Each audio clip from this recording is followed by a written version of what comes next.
Lionel Messi también genera locura en Rusia, a pocos días del debut de Argentina en el Mundial.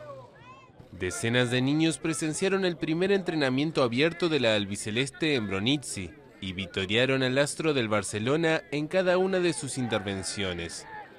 Luego de unos ejercicios físicos con el balón, los jugadores realizaron rondos, combinaciones de pases y hasta un simulacro de partido con el campo reducido, con Messi como comodín de ambos equipos. Una de las dudas para el debut frente a Islandia el 16 de junio está en el ataque. Aunque Gonzalo Higuaín convirtió varios tantos que levantaron al público, Sergio Agüero se perfila como titular.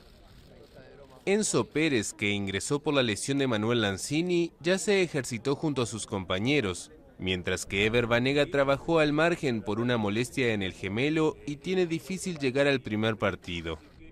Tras el encuentro con los islandeses, Argentina enfrentará a Croacia el 21 de junio y cerrará la primera fase ante Nigeria 5 días después. Es un ambiente muy tranquilo, muy relajado.